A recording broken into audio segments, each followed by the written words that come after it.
দুম করে প্ল্যান হলো আর ঘুরতে বেরিয়ে গেলাম। এরকম অভিজ্ঞতা হয়তো আপনাদের অনেকেরই আছে। হ্যাঁ, আমিও তার মধ্যেই একজন। আমরাও হঠাৎ প্ল্যান করি দীঘা ঘুরতে যাব এবং ফোর হুইলার নিয়ে আমরা দীঘা বেরিয়ে গেলাম সকাল 4টের সময়। এবং দীঘা অলমোস্ট আমরা পৌঁছলাম 9টা থেকে 9:30। আর ফোর হুইলার নিয়ে যাওয়ার সব থেকে বড় কারণ ছিল হচ্ছে মেরিন ড্রাইভ রোড। সেই রোডের উপর দিক দিয়ে গাড়ি চালানোর যে অভিজ্ঞতা সেটা সত্যি অসাধারণ ছিল।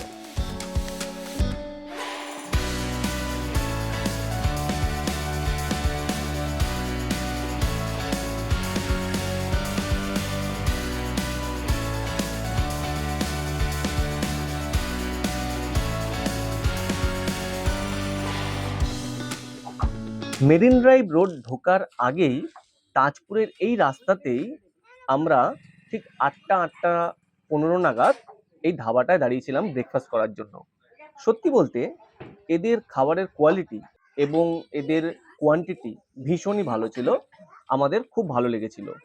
আপনারাও চাইলে এখান থেকে ব্রেকফাস্ট করে তারপর আপনারা হোটেলে যেতে পারেন। আমরা আগে থেকে হোটেল বুক করে রেখেছিলাম, হোটেল মেরিন পার্ক, যেটা ঢেউসাগরের রাস্তায়, এবং এটি একটি রিসর্ট। তো আপনাদেরকে একবার দেখিয়ে দিচ্ছি।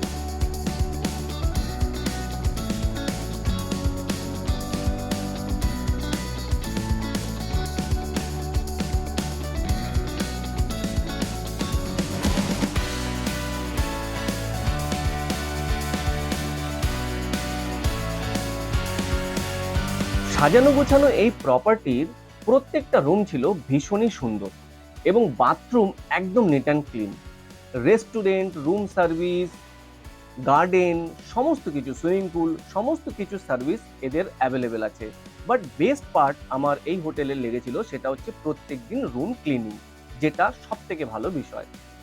এরপর আপনারা চাইলে একটু রেস্ট নিয়ে নিতে পারেন অ্যান্ড দেন তারপর সোজা চলে যান লাঞ্চের জন্য মিত্র ক্যাফেতে। অবশ্যই দীঘাতে গেলে নিউ দীঘা মিত্র ক্যাফে থেকে খাওয়া দাওয়া করে দেখবেন, আমি হাইলি রেকমেন্ড করব। আমরা ওখানে থালি নিয়েছিলাম এবং থালিতে এত আইটেম আমরা একবারে খেয়ে উঠতে পারিনি। দুপুরে একটু ঘুমিয়ে নেওয়ার পরে সন্ধ্যের সময় উঠে আমরা বিচ সাইডে ঘুরতে যাই এবং সত্যি বলতে সমুদ্র যে কতটা সুন্দর তা দেখার এবং বোঝার সব থেকে সুন্দর সময় বোধহয় এই সন্ধেবেলা। সন্ধ্যের দিকে আপনারা চাইলে নিউ দীঘা অথবা ওল্ড দীঘা যে কোনো জায়গাতে বিচ সাইডে গিয়ে বেশ কিছুক্ষণ সমুদ্রের সাথে নিজের মতন করে সময় কাটাতেই পারেন।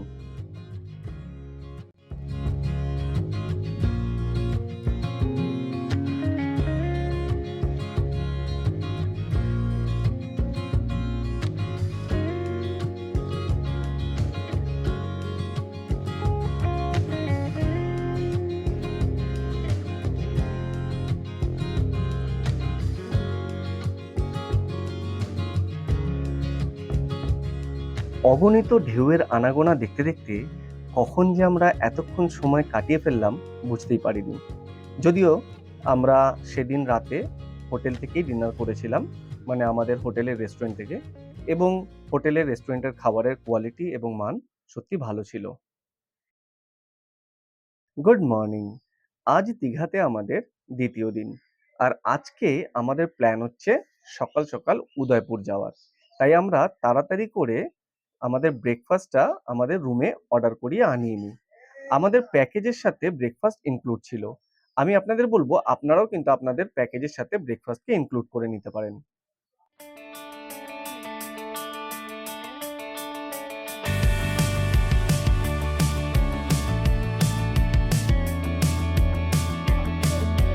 Hey, what do you say? This whole town could be red by the end of the day. If you feel alright, we could throw it and drive. With the radio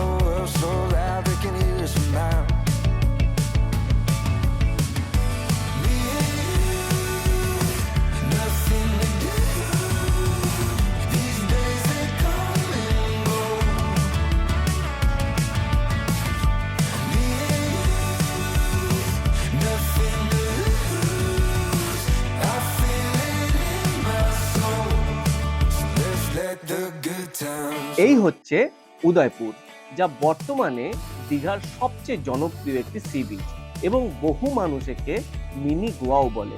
আর সত্যি কথা বলতে এখানে আসলে আপনি সেই ধরনেরই ফিল পাবেন, কারণ এখানে এসে আপনি চাইলে সমুদ্রের জলের ঢেউয়ের সাথে নিজের পা ছুঁয়ে ঘন্টার পর ঘন্টা বসে থাকতে পারবেন।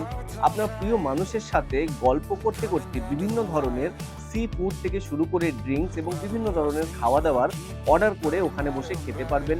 চাইলে বিভিন্ন ধরনের ওয়াটার স্পোর্টস আপনি এখানে এনজয় করতে পারবেন।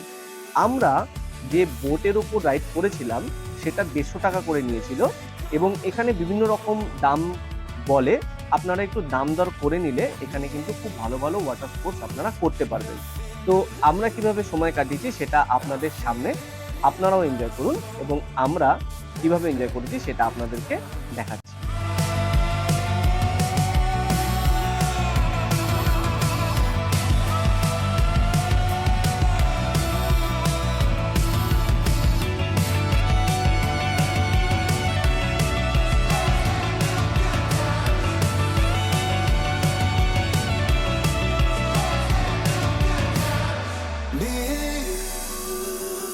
Nothing to do. These days they come and go.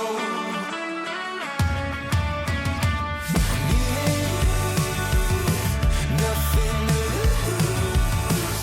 I feel it in my soul. So let's let the good times roll.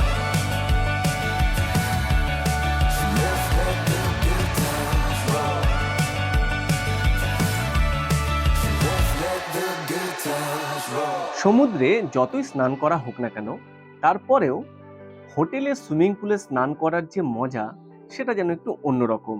আর বিশেষ করে যদি বাচ্চারা সঙ্গে থাকে তাহলে তো ব্যাপারটা অন্যরকমই হয়। হ্যাঁ, আমরা উদয়পুর থেকে ফিরে হোটেলের সুইমিং পুলে বেশ কিছুক্ষণ টাইম কাটাই এবং বিশেষ করে ওই যে পুচকিটা, ও তো ভীষণ মজা করে।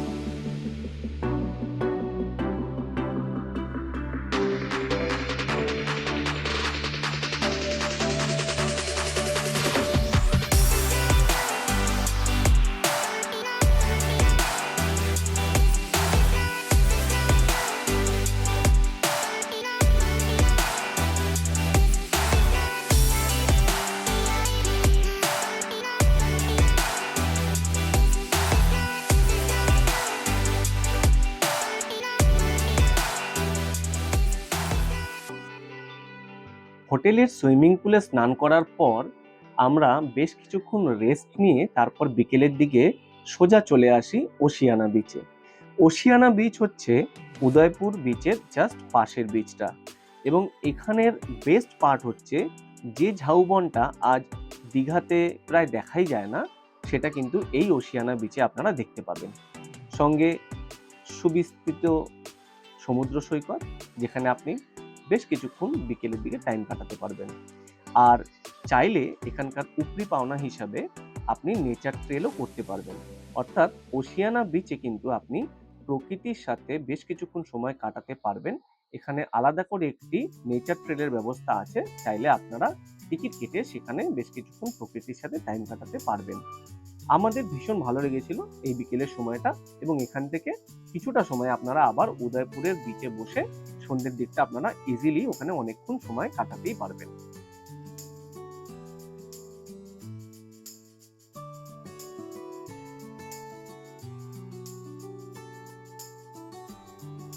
ওশিয়ানা বিচ থেকে ফিরতে আমাদের সন্ধে হয়ে গেছিল, আর সন্ধে মানেই দীঘার কিন্তু এক আলাদাই রূপ। আমরা নিউ দীঘাতে ছিলাম, বাট নিউ দীঘা বলুন আর ওল্ড দীঘাই বলুন, সন্ধ্যের পর দীঘার বিচে বসে কখন ঘন্টার পর ঘন্টা পেরিয়ে যাবে আপনি কিন্তু বুঝতে পারবেন না। আমরা অনেকক্ষণ নিউ দীঘার বিচে সময় কাটানোর পর হোটেলে এসে সেদিন শুয়ে পড়ি। তার কারণ আমাদের তার পরের দিন চেক আউট ছিল। তো আমাদের যেহেতু ব্রেকফাস্ট ইনক্লুডেড ছিল এই প্যাকেজে, আমরা পরের দিন সকালবেলা তাড়াতাড়ি করে হোটেলের রেস্টুরেন্টে গিয়ে সেখানেই বাফেট ব্রেকফাস্ট করেছিলাম। এরপর এলো দীঘাকে টাটা বাই বাই বলার পালা। আমরা ব্রেকফাস্ট সেরে হোটেলে চেক আউট করে নিলাম এবং ফিরে আসার আগে জাস্ট একবারের জন্য দীঘার সি বিচ এবং মার্কেটটা ঘুরে আমরা বাড়ির পথে রওনা দিলাম।